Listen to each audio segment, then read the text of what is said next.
வணக்கம், வணக்கம். நான் அஸ்ட்ராலஜி புரொஃபசர் டாக்டர் விமலன். நண்பர்களே, அது என்னன்னு தெரியல. எல்லாருமே கவர்மெண்ட் வேலை வேணும்னு நினைக்கிறீங்க. இதுக்கு ஒரே ஒரு காரணம் தான். என்ன அப்படின்னு கேட்டீங்கன்னா, ஒர்க்கா பார்த்தோம், வீட்டுக்கு வந்தோம். மாதமானா சம்பளம் குடுக்குறாங்க. அந்த சம்பள வட்டத்துக்குள்ள நம்ம வாழ்ந்துட்டு போவோம். நமக்கு ஒரு வேலை குடுத்தா போதும் செய்வோம். வேற ஒரு ரிஸ்கோ, ரெஸ்பான்சிபிலிட்டி, அதாவது தோல்வி, அந்த ரெஸ்பான்சிபிலிட்டி முதல் போட்டோம், அதுல இதெல்லாம் எதுவும் வேண்டாம். வேலை பார்ப்போம், வந்துருவோம். இது ஒரு குரூப்.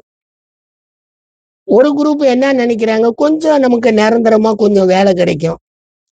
சம்பளம் குறைச்சலா இருந்தாலும் பரவாயில்ல, நம்ம அந்த வேலையை பார்ப்போம். இப்ப தனியார் துறையில வேலை பார்க்கிறவங்களுக்கும் அரசு துறையில வேலை பார்க்கிறவங்களுக்கு எது அறிவுல வித்தியாசமாக இருக்குன்னா கிடையாது. எல்லாம் ஒரே மாதிரிதான்.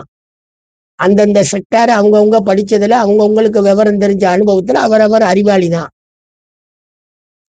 ஒரு சிலருக்கு அரசு வேலையில ஒரு விருப்பம், ஒரு சிலருக்கு தனியார் வேலையில விருப்பம், ஒரு சிலருக்கு முதலீடு போட்டு தொழில் செய்யறதுல விருப்பம், ஒரு சிலருக்கு தங்களுடைய பணி செஞ்சா எங்களுக்கு பணம் கொடுங்கன்னு சொல்லக்கூடிய செல்ஃப் செயல்படக்கூடிய அமைப்பு. இதெல்லாம் நன்மைதான். ஒவ்வொன்றுக்கும் ஒவ்வொரு பிளானட்டும் ஒவ்வொரு அமைப்பு. இப்ப அரசு வேலைக்கு செல்லணும்னு நினைக்கிறவங்களுக்கு சின்ன அடிப்படை தன்மையில சில கோள்கள், நிறைய கோள்கள் இருக்கு. அதெல்லாம் நாங்க உங்களுக்கு பிரிச்சு சொல்றோம். அரசு துறைக்கு வேலைக்கு போனால் அந்த அரசு துறையில முழுமையாக பற்று கொண்டு நான் ஒரு அரசு தொழிலாளின்னு சொல்லக்கூடிய அடிப்படையில் உண்டான கோள்கள் அமைப்பு ஒரு 6 டைப் இருக்கும். அதை மாத்திரம் நான் உங்களுக்கு சொல்லியிருந்தேன். என்னன்னு கேட்டீங்கன்னா,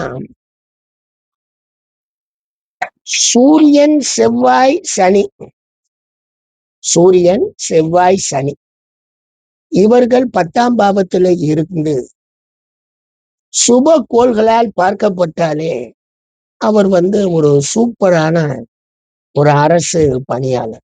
என்ன சார், சூப்பரான அரசு பணியாளர், உண்மைதான்.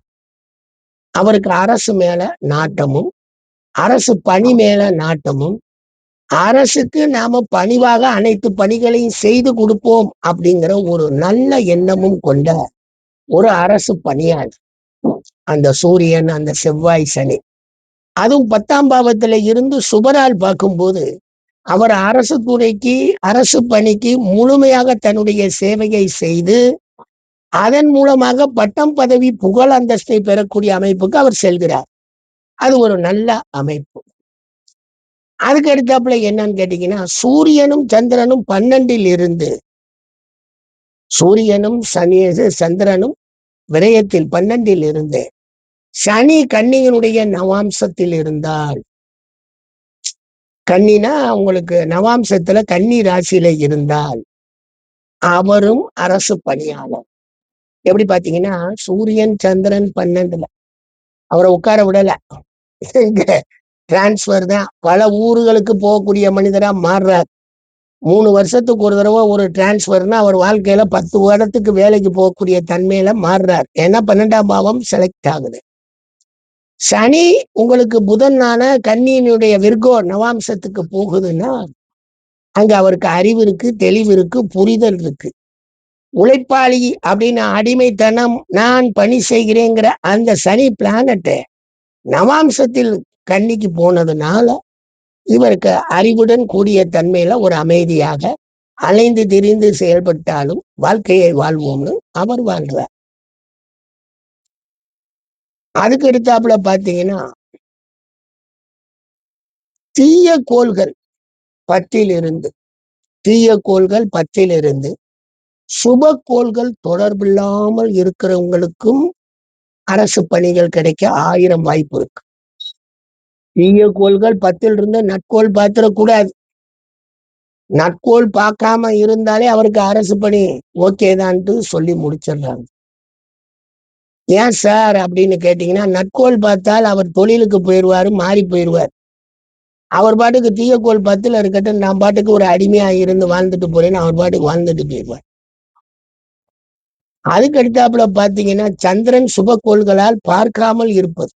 இந்த சந்திரனா எந்த கோளும் பார்க்காம இருக்கிறவங்களுக்கும் அரசு பணியில் போய் தங்களுடைய பணிகளை செய்வதற்கு ஆர்வம் கிடைக்குது, தூண்டப்படுகிறார். அப்படி எத்தனை பேருக்கு சந்திரன் நிறைய பேருக்கு சுபக்கோள்கள் பார்க்காமல் எத்தனையோ பேருக்கு இருக்குது. அதுலயும் அவங்களுக்கு அந்த மாதிரியான அமைப்பு வர்றதுக்கு வாய்ப்பு இருக்கு. அடுத்தாப்புல சூரியனும் சுக்கிரனும் 10ஆம் அதிபதியோ 10ஆம் பாவத்தையோ பார்ப்பது. அதாவது சூரியனும் சுக்கிரனும் 10ஆம் அதிபதியையோ அல்லது 10ஆம் பாவத்தையோ பார்ப்பது. இதுவும் அரசு பணிக்கு செல்வதற்கு ஒரு வாய்ப்பை தருது. இது அத்தனையுமே வாய்ப்பு கிடைக்கக்கூடியது. நாம் அதற்குள் ஈடுபாடாக சென்று அதுக்கு பின்னாடி அதில் பணி செய்யக்கூடிய யோகம். நிறைய பேருக்கு ஏன்டா அரசு பணிக்குள்ள வந்தோம்னு சொல்லி வெளியே போனவங்க, ராஜினாமா பண்ணிட்டு போனவங்க எல்லாம் நிறைய பேர் இருக்காங்க. உள்ள போய் பணி செஞ்சு அதில் ஒரு சாட்டிஸ்பேக்ஷன் ஆகாம வராம வெளியே வந்தவங்க எல்லாம் நிறைய பேர் இருக்காங்க. எழுதி கொடுத்துட்டு எனக்கு வேணாங்க கவர்மெண்ட் வேலை. அதே மாதிரி 3ஆம் அதிபதி 10ல் இருந்தாலும் அரசு வேலை நமக்கு உண்டு. 3ஆம் அதிபதி 10ல் இருந்தாலும் அரசு பாவத்தை இயக்கக்கூடிய தன்மை கிடைக்குது. 3ஆம் அதிபதி 7ஆம் பாவத்தில் இருந்தாலும் அரசு வேலைகள் அமையறதுக்கு நமக்கு வாய்ப்பு கிடைக்குது. இது ரெண்டுமே ஒரு சப்போர்ட்டிவா. என்ன சார் இவ்வளவுதானா அப்படின்னு கேட்டீங்கன்னா, எக்கச்சக்கமா இருக்கு. அரசு பணிக்கு நம்ம சூரியனையும் சந்திரனையும் செவ்வாயவும் சனியவும் லிங்க் பண்ணி பார்த்தோம்னா எக்கச்சக்கமான விதிகளை நாம உருவாக்க முடியும். என்னதான் இருந்தாலும் பணி செய்யணும் அப்படின்னா சில கோள்கள் கெடணும். எல்லாமே நல்லா இருந்தால் அவர் பணி செய்வதற்கு உண்டான வாய்ப்புகள் கிடையாது. அவர் வேற வாய்ப்புக்குள்ள போயிடுறார். முதலாளித்துவத்தை நினைக்கக்கூடிய சிந்தனைக்கு போயிடுவார். எனவே பணி செய்யணும் அப்படின்னா சில கோள்கள் கெடணும், சில கோள்கள் இணையணும். 10ஆம் பாவ தொடர்பு, 3ஆம் பாவ தொடர்பு, சூரியன் சந்திரன் அந்த சனி இவங்க தொடர்பெல்லாம் வேணும். அப்பதான் அந்த அரசு பணியில ஒரு சாட்டிஸ்ஃபேக்டரியா நம்மளால வாழ முடியும். இதெல்லாம் கொஞ்சம் யோசிச்சு பாருங்க. அரசு பணிக்கு உண்டான வாய்ப்பை எப்படி தருது. நன்றிங்க, நன்றி.